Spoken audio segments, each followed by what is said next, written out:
ivugira i Nairobi kuri metero 19:31 ku mirongo ya FM mu biyaga bigari no kuri internet kuri bbc.gahuza.com.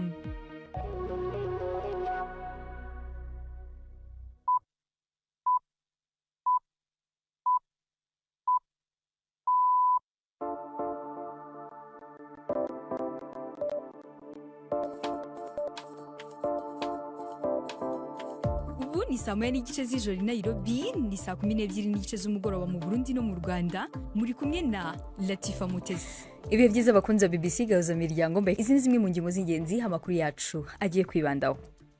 Mu Rwanda aborozi b'amatungo magufi barataka ibihombo baterwa n'itumbagira rikabije ry'ibiciro by'ibiryo by'amatungo. Ese impuguke mu buhinzi n'ubworozi zibona igisubizo kirambye ari iki?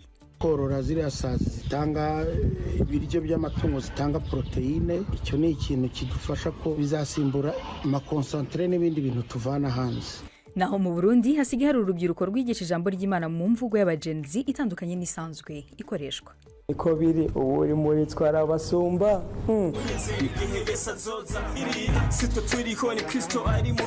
uburyo twambara, uburyo dusa, nta hantu na hamwe biri contradictoire n'ico ijambo ry'Imana rivuga. Mu yandi makuru, mu mikino umukinnyi uhiga abandi muri tennis y'abagore ngo ashobora kutazongera kwitabira irushanwa rya Dubai. Tubafitiye n'andi menshi mu mpira w'amaguru, ntucikwe. Gendi Yves Bucyana. Aya makuru ahagarariwe na Anne-Marie Nibimyiza.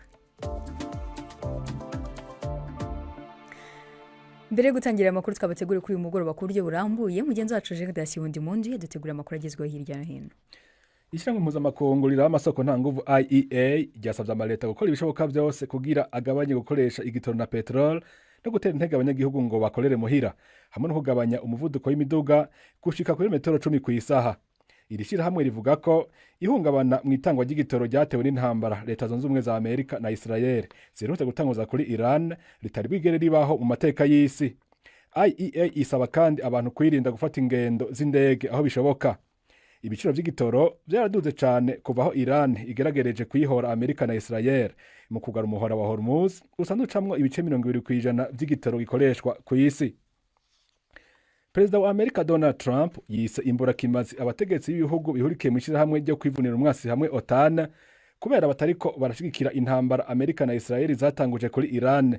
Abicishije ku rubuga rwiwe Truth Social, Trump yavuze ko abo bategetsi bishinga kwidoga ko ibiciro byaduze, akavuga ko bazotegeza kugura igitoro uko nyene kubera batashimye gufasha kugurura umuhora wa Hormuz. Iyi ni BBC. Ubuserukuzi bw'Ubushinwa muri Zimbabwe bwagabishije abanyamitahe baturuka mu Bushinwa ku kaga ko kujana imitahe muri Zimbabwe inyuma yaho abategetsi ba kino gihugu bafatiye ingingo ibuza gushora mu mahanga ubutare bwa lithium.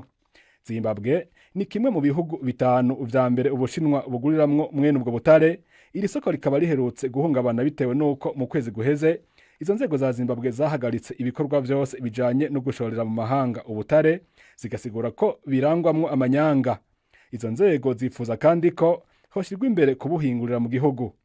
Lithium ni bumwe mu butare nkenerwa cyane bukoreshwa mu gukora amabateri y'imodoka zikoreshwa n'umuyaga nkuba. Ni inkuru ya Shinga Inyoka mwumva mu rya Giselle Lerwa. Ambasade y'Ubushinwa ikorera muri Zimbabwe yihanangije abashoramari ku ngaruka zishobora guterwa no gushora imari muri icyo gihugu. Iyi ambasade yasohoye itangazo risaba ibigo by'ubucuruzi by'Abashinwa kubanza gusuzuma neza imiterere y'isoko n'ubucuruzi muri Zimbabwe mbere yo gushoramo imari kugira ngo birinde igihombo gishobora guterwa n'impinduka zitunguranye za politiki y'icyo gihugu. Iryo tangazo kandi rigira inama Abashinwa bose gukurikiza amategeko n'amabwiriza bya Zimbabwe no kurengera uburenganzira bwabo banyuze mu nzira zemewe n'amategeko igihe bibaye ngombwa. Aho bacukura amabuye ya lithium muri Zimbabwe ahenshi mu maboko y'ibigo by'Abashinwa, hakaba haragize ihungabana rikomeye nyuma y'icyemezo cyafashwe mu kwezi gushize cyo guhagarika igihe kitazwi kohereza aya mabuye mu mahanga. Zimbabwe irimo gushaka kongera kugenzura no kubyaza umusaruro umutungo kamere wayo mwinshi, igabanya kohereza hanze amabuye adatunganyije, ikanashyira imbaraga mu kuyatunganyiriza imbere mu gihugu hagamijwe guteza imbere ubukungu n'inganda byo muri Zimbabwe. Umunyamerika yamenyekanye cyane mu myaka iheze mu mafilme yo kurwana Chuck Norris yitavye Imana ku myaka 86. Chuck Norris azokwibukirwa ku mafilme yabiciye bigacika harimwo Walk Texas Ranger, ariko abakiri bato bashobora no kumwibukira ku buhinga bwo gutwenza biciye mu butumwa bwo kuri internet buzwi nka meme, bwari busigaye bukoreshwa bukamudondora nk'umukinyi atananirirwa kandi afatwa nka kibirengeye. Latifa. urakoze cyane Jengdas.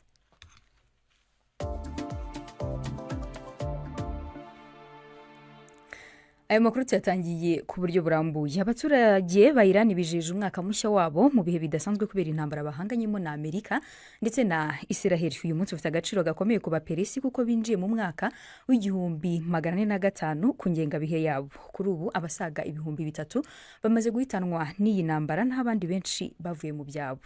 Reka tubyumve mu ijwi rya Jean-Claude Mwambutsa. Bwabaye bwa mbere kuva mu mwaka w'1980 abaperese bizihiza umwaka mushya bari mu bihe by'intambara. Umuturage utuye mu mujyi wa Tehran yabwiye BBC ko ubusanzwe babaga bahuze bagura imyenda ndetse banakora amasuku, none ngo umunsi urababana muremure.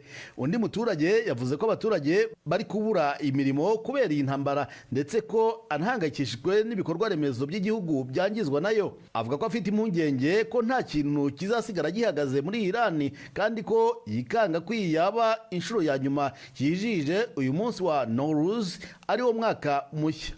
Ku ngengabihe y'abaperse ubu binje mu mwaka w'1405. Uyu munsi ukaba ukomeye mu mateka n'umuco byabo kandi bakaba bamaze imyaka myinshi bawizihiza. Uyu mwaka ntusanzwe kubera ibihe barimo by'intambara, gusa bamwe birengagije ibihe barimo bagerageza gutegura ibirori. Undi muturage yabwiye BBC ko yizera ko hari n'abandi nka we bagerageje kwizihiza uyu munsi, ngo ubwo yasangiraga nabe yumvise ibiturika ariko nta n'umwe wavuye aho ari. Kuri ubu harabarurwa abasaga 3000 bamaze guhitanwa n'ibitero by'indege za Israel na Leta Zunze Ubumwe za Amerika, mu gihe hari abari kunamira ababo bishwe, abandi bagerageje kwishimira umwaka mushya uko babishoboye. Gusa hari umuturage wavuze ko nta mwuka w'ibirori by'umwaka mushya yumva mu kirere.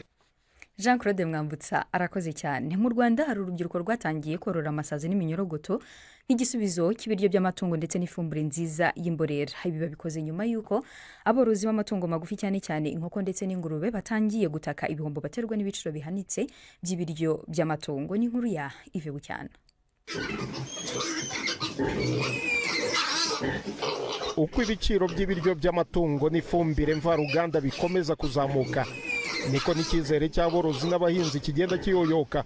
Bamwe bavuga ko ubworozi bwari inkingi y'ubukungu bwabo ubu buri kubateza ibihombo. Ayirwanda Theogene ni umworozi w'ingurube. Natangiye korora ingurube, umufuko w'ibiryo ibiro 50 byaguraga 15,000. Iyo urebye icyo gihe usanga ikiro cyaraguraga amafaranga 300. Uyu munsi umufuko uri kugura 35,000. Iyo ugereranyije usanga ikiro kiri kugura amafaranga 700. Mu by'ukuri nta kintu na kimwe kikiba mu bworozi bw'ingurube, kandi twari twawujemo tubona ari umushinga uzagira aho tugeza kubera ko ibyo byari bihendutse. Ariko uyu munsi ingurube zacu zibayeho nabi kubera kurya nabi, nta ngurube ikirya ngo ihaga. Mu gushaka igisubizo kirambye, Josiane Mujawayezu rwiyemeza mirimo akaba n'umunyeshuri wa kaminuza y'u Rwanda yahisemo kwifashisha iminyorogoto mu gukora ifumbire y'imborera ishobora kunganira umuhinzi n'umworozi batiriwe bategereza ifumbire mvaruganda ihenze cyane. Ubwo rero imisatsi yaje ari kimwe mu bisubizo. Tubivanga rero n'ibindi byatsi byose bibora, tugashyiramo ya misatsi n'ibipapuro ku kigero kuri resho zizwi, zigatanga ifumbire nziza ari y'amazi, kuko dusukamo amazi akamukamo yabaye ifumbire y'amazi, ndetse nyuma y'ukwezi tubasha kubona iyi fumbire y'imborera bita vermicompost. Urumva ko rero ni ibintu byiza cyane, ni ifumbire nziza cyane ikorwa n'iminyorogoto. Uretse iminyorogoto, ubu buryo bw'ubuhanga bwifashisha amasazi azwi nka black soldier fly. Aha naho Josiane yerekana ko imyanda ishobora guhinduka igisubizo ku buzima bw'amatungo. Isazi rero ibinyuramo, ibi mubona ni ibiryo muri kubonamo n'ibishishwa by'imineke. Irabiboza uko bigendamo gutya ibiryo. Nyuma y'iminsi 7 bihinduka ifumbire tuyita BSF Frases. Iyi fumbire ari ifumbire nziza y'imborera ikungahaye cyane cyane kuri nitrogen. Ibi rero ibyana by'amasazi bita mararuva tubikuraho, dukuraho bike tukabigaburira inkoko, ingurube. Impuguke mu buhinzi n'ubworozi zemeza ko ubu buryo bwo gushaka ifumbire n'ibiryo by'amatungo hifashishijwe amasazi n'iminyorogoto ari igisubizo kirambye ku biryo n'ifumbire bihenze. Pitangira umugenga ni impuguke mu buhinzi n'ubworozi. Korora ziriya sazi zitanga ibiryo by'amatungo, zitanga proteine, icyo ni ikintu kidufasha ko bizasimbura amakonsantere n'ibindi bintu tuvana hanze. Buhoro buhoro n'abantu bashobora kumenya kubyikorera. Kuri biriya by'ifumbire nabyo turi mu buhinzi bwa kijyambere, umuntu agomba guhinga yakoresheje ifumbire iboneka mu buryo ubundi butinze ariko buriya buryo burihutisha kugira ngo ifumbire iboneke vuba kandi iboneke ari nyinshi. Mu gihe itumbagira ry'ibiciro by'ibiryo by'amatungo rikomeje guhangayikisha benshi, urubyiruko nka Josiane n'impuguke Peter Ngirumugenga barerekana ko amayeri yo koroza udukoko ashobora kuba inkingi ya mwamba mu guhangana n'iki kibazo, kandi ko ibisubizo by'ejo hazaza by'ubuhinzi n'ubworozi mu Rwanda bishobora kuba bitari mu mifuka ihenze, ahubwo biri mu bwenge no mu bushake bwo guhanga ibishya. Yves Bucyana, BBC Gahuzamiryango, i Nyanza.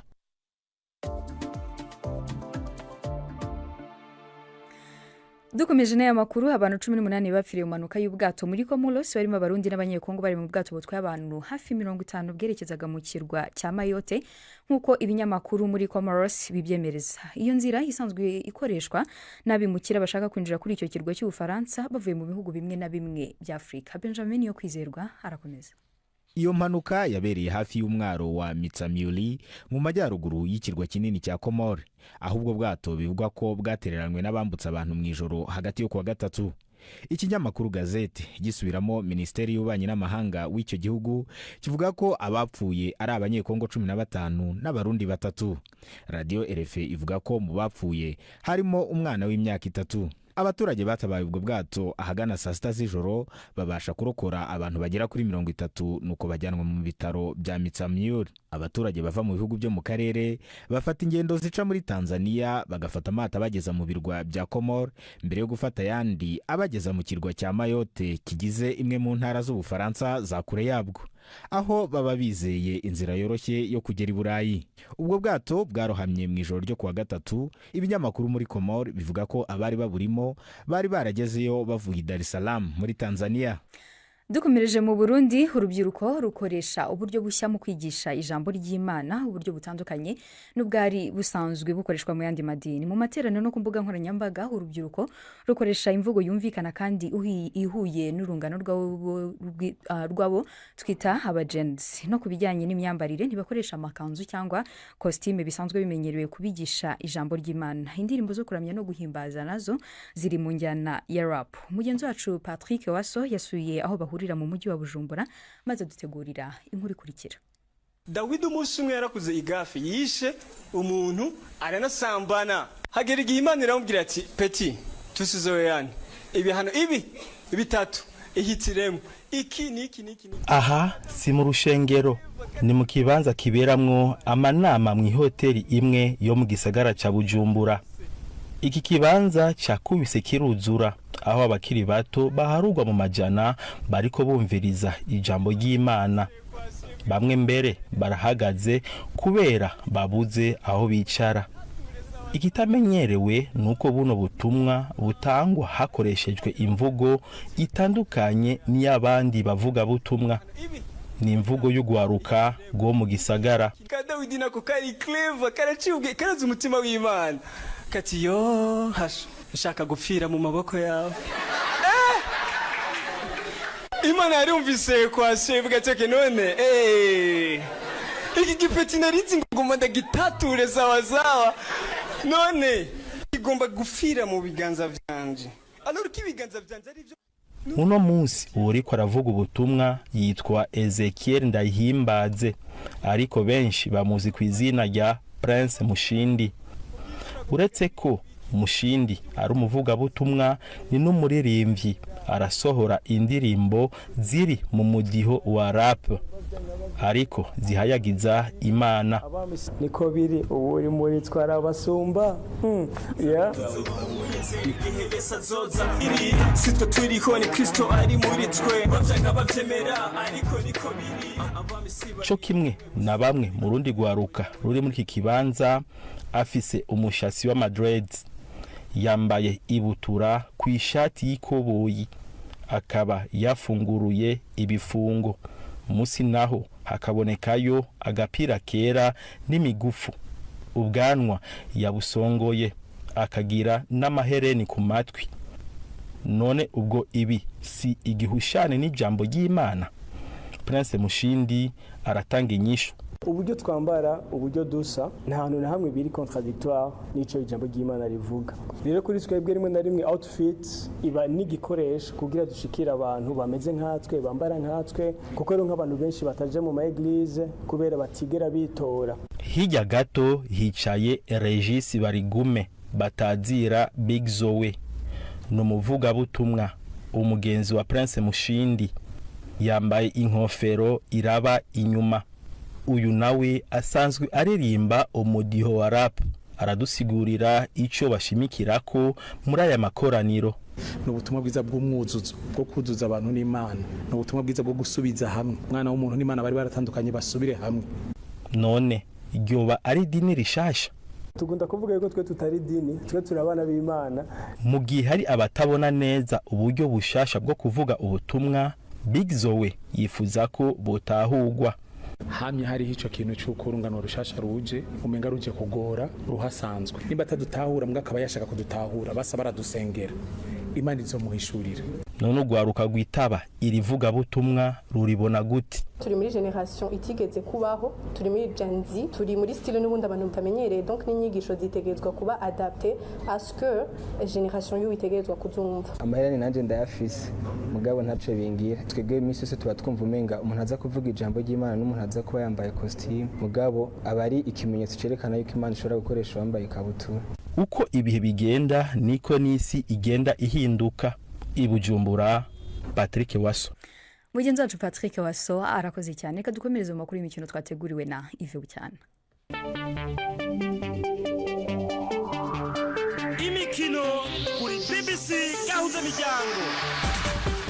Mwereho neza mwese bakunze imikino kuri BBC. Mpere mu Rwanda, Rayon Sport izwi nka Gikundiro yaraye isezereye Police FC mu gikombe cy'amahoro nyuma yo kunganya ubusa ku busa. Rayon Sport igatsinda kuri za penalty enye kuri ebyiri mu mukino ubanza, nabwo amakipe yombi yarenganyije 1-1. Muri kimwe cya kabiri Rayon Sport izahura na Gorilla, mu gihe undi mukino wa kimwe cya kabiri APR FC izahura na Etincelle. Muri Afrika mu mpera cyumweru hateganyijwe imikino yo kwishyura ya Champions League. Ku cyumweru El Hilal Omdurman izakina na Berkane yo muri Maroc, umukino uzabera ku kibuga cy'amahoro i Kigali. Mu mukino ubanza muri Maroc amakipe yombi yanganyije 1-1. Ku mugabane w'Uburayi amakipe atatu yo mu gihugu cy'Ubwongereza yabonye itike ya kimwe cya kane cy'ibikombe bibiri arimo Europa League na Europa Conference. Aston Villa yageze muri kimwe cya kane cya Europa League nyuma yo gutsinda Lille yo mu France ibitego 2-0, byose hamwe biba 3-0 mu mikino yombi. Unai Emery umutoza w'ikipe Aston Villa umaze kwegukana Europa League inshuro enye, ubu ari hafi yo gushyira iherezo ku myaka 30 Aston Villa imaze itazi igikombe, ibintu byanayihesha itike yo gusubira mu mikino ya Champions League. Nottingham Forest yo yabonye itike ya kimwe cya kane kirangiza muri Europa League nyuma yo gutsinda ikipe yo muri Denmark yitwa Midtjylland kuri za penalty. Hagati aho kandi Ismail Assar yatsinze ibitego 2 mu gihe Crystal Palace yatsindaga AEK Larnasa yo muri Cyprus. Nge mu mukino wa tennis, Arina Zabalenka ubu ni uyoboye isi ya tennis mu bagore yavuze ko amagambo yo kumunenga nyuma yo kwivana mu irushanwa rya Dubai ryo mu kwezi gushize asekeje, avuga ko ashobora kutazongera kuri kino kundi. Zabalenka ukomoka mu gihugu cya Belarus na Iga Swiatek icyo gihe wari uwa kabiri ku isi bivanye mu irushanwa rya Dubai ryo ku itariki 13 z'ukwezi kwa kabiri habura iminsi 2 gusa ngo ritangire. Umuyobozi w'iryo rushanwa Salah Tarlak yari yavuze ko Zabalenka na Swiatek ukomoka muri Pologne bakwiye gufatirwa ibihano birimo no kugabanyirizwa amanota bafite ku rutonde rw'isi. Zabalenka umaze kwegukana ibikombe 4 bya Grand Slam yagize ati ntabwo ntekereza ko yagaragaje isura nziza ishoboka. Zabalenka yongeye kugaragaza imbaraga ze ku cyumweru ubwo yegukana igikombe cya Indian Wells, iryo rikaba ari ryo rushanwa rya mbere yakinnye kuva yatsindwa ku mukino wa nyuma wa Australian Open mu kwezi kwa mbere. njye mu ikipe ya Manchester United kugura umukinnyi mushya wo hagati ukinira imbere y'abugarira nicyo kintu kibanze iyi kipe ngo ishyize imbere muri iyi mpeshyi.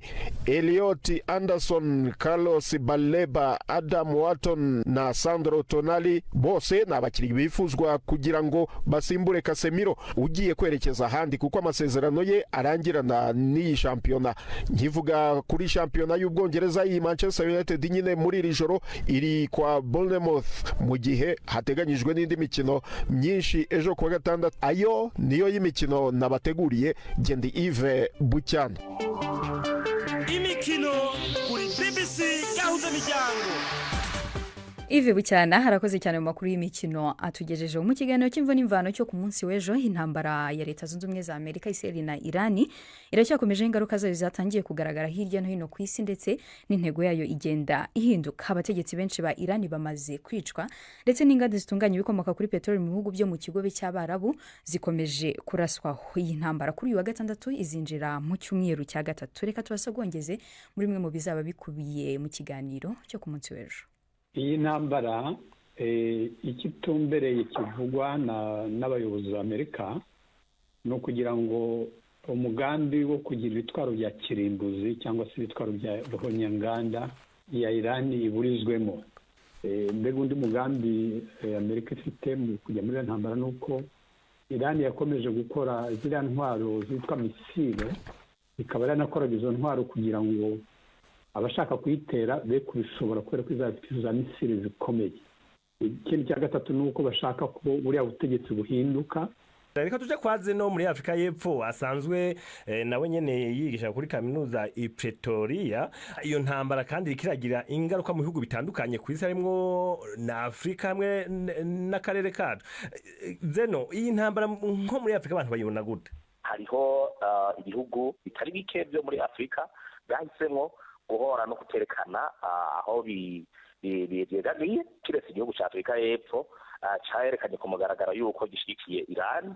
Ingaruka rero ni nyinshi, na cyane cyane zizoza ni ku bijyanye n'ibitoro. Uko ikiringo rero kizogenda kiraba kubera iyi ntambara, two kwitega yuko ibiciro bizoduga, na cyane cyane muri Afrika, cyane rwose mu Burundi no mu Rwanda, aho usanga turi ibihugu bidakora ku mabahari, aho turonka igitoro ari uko turinze gusaba inzira kuri Tanzania cyangwa ku bindi bihugu. Dufate nko mu Burundi nk'akarorero, hariho abahora bagenda gukorayo batwanywe n'amashyirahamwe, kuvuga kubera iriya ntambara imaze kuba, abari barateguwe bagomba kugenda, indege n'izabaye zikigenda baciye bahagarara barabangira.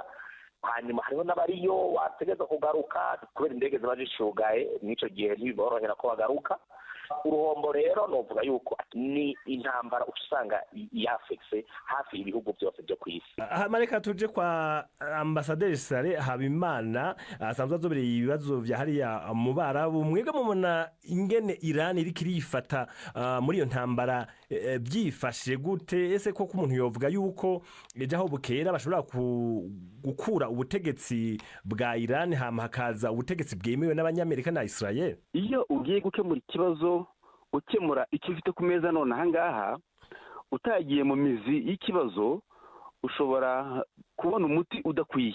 Twakagombye kubanza gushakira ikibazo mu mizi yacyo, tukareba mbese aba bantu bahurira hehe, batandukanira hehe, ubushyamirane hagati ya Bayahudi n'Abarabu biza kubyara Islamu na Judaism bihera he.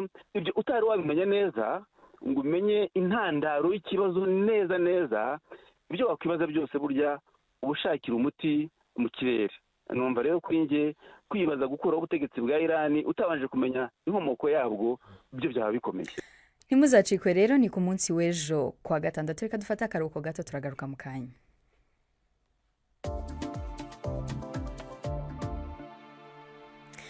Ubu ni saa 12:53 mu Rwanda no mu Burundi, ni saa 1:53 i Nairobi muri Kenya. Ni umwanya wo kumva ikiganiro Baza Muganga twateguriwe na Yvette Kabatesi.